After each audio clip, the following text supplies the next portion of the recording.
Campus officials are paying close attention to the H1N1 flu outbreak after recent confirmation of its presence in the valley. Though updates on the virus indicate that the worst might be over, at least for now, schools across the area are keeping vigilant. We spoke with Environmental Health and Safety Director Richard Costello about the steps the university is taking in dealing with the situation. A crisis management team has been formed and is working with local and state health officials. We meet on a routine basis whenever some type of crisis occurs. As a matter of fact, we actually met this morning at about 10:30, assess the situation, and then make the appropriate decisions. So far, there is only one confirmed case in Hidalgo County, but UTPA's main campus remains open. However, because of the contagious nature of the virus and the high volume of people on campus, efforts there are focused on preventing the possible transmission. Flu is transmitted through droplets, either through coughing or sneezing. You get these droplets on your hand, wipe it on your face, wipe it on your desk, shake person's hand, and consequently you get a transmission of the flu. The hand is the primary mechanism for the transfer of the flu.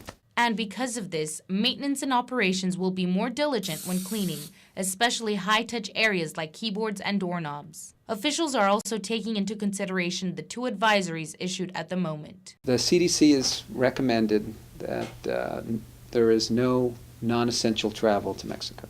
The other advisory is public meetings.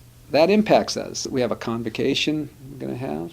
We have camps. We're a public institution. Whatever we do is going to impact the local community. This is the third letter sent by President Sorber. It informs of the recent decision to continue with graduation plans as scheduled. However, students do have the option to change their graduation date to August. They also ask anyone with flu-like symptoms to stay home.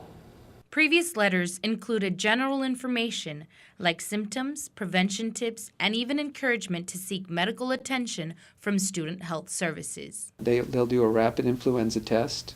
And again, a lot of it is based on the symptoms. I mean, generally you have to have a fever greater than 100 degrees.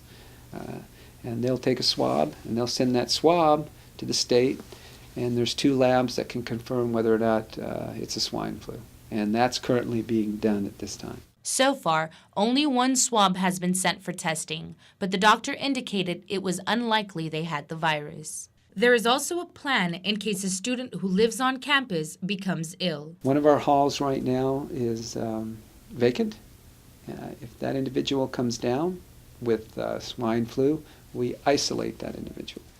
Costello reminds us that the swine flu is proving to be no more deadly than the seasonal flu, which claims anywhere from 30 to 40,000 lives per year. If it was a significant virus, we'd see a heck of a lot more cases. According to the World Health Organization, 21 countries have reported 1,124 cases of the influenza A H1N1 or swine flu infection.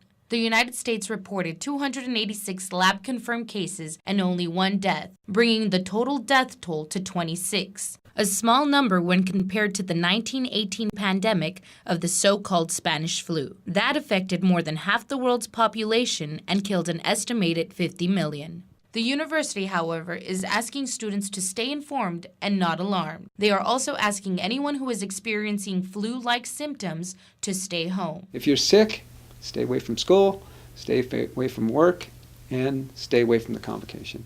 Reporting for the Pan American, I'm Noxie Lopez.